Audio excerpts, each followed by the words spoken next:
संध्या वंदन साथियों, नवरात्रि में आपका बहुत बहुत स्वागत है।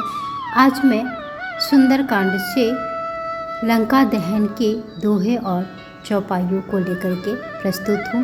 उम्मीद है आप सबको बहुत अच्छी लगेगी। आप सुनिए, इसके अर्थ को समझिए। शुरू करती हूँ दोहे से। हरि प्रेरित तेहि अवसर चले मरुत 49, अट्टहास करे गर्जा कपि बढ़ी लाग आकाश। अर्थात उस समय भगवान की प्रेरणा से 49 पवन चलने लगे। हनुमान जी अट्टहास करके गरजे और बढ़कर आकाश से जा लगे। अब अगली पंक्तियां हैं चौपाई से। देह विशाल परम हरुआई, मंदिर ते मंदिर चढ़ धाई, जरई नगर भा लोग बिहाला, झपट लपट बहु कोटि कराला। अर्थात देह बड़ी विशाल परंतु बहुत ही हल्की फुर्तीली है। वे दौड़कर एक महल से दूसरे महल पर चढ़ जाते हैं। नगर जल रहा है, लोग बेहाल हो गए हैं। आग की करोड़ों भयंकर लपटें झपट रही है। तात मातु हाँ सुनिए पुकारा, यही अवसर को हम ही उबारा। हम जो कहा यह कपि नहीं होई, बानर रूप धरे सुर कोई। अर्थात हाय बप्पा, हाय मैया, इस अवसर पर हमें कौन बचाएगा। चारों ओर यही पुकार सुनाई पड़ रही है।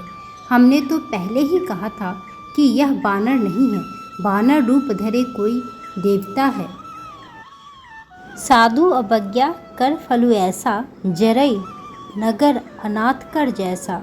जारा नगरु निमिष एक माही, एक विभीषण कर गृह नाही। अर्थात साधु के अपमान का यह फल है कि नगर अनाथ के नगर की तरह जल रहा है। हनुमान जी ने एक ही क्षण में सारा नगर जला डाला, एक विभीषण का घर नहीं जलाया। ताकर दूत अनल जेहि सिरिजा, जरा न सो तेहि कारण गिरिजा।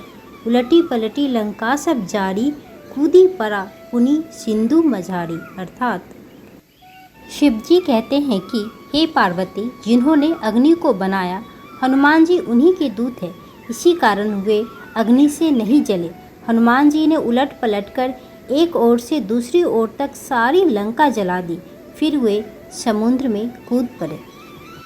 अगली लाइनें फिर से दोहे से है। पूछ बुझाई खोई श्रम धरी लघु रूप बहोरी, जनक सुता के आगे ठाढ़ भयो कर जोड़ी। अर्थात पूछ बुझाकर थकावट दूर करके और फिर छोटा सा रूप धारण कर हनुमान जी श्री जानकी जी के सामने हाथ जोड़कर जा खड़े हुए।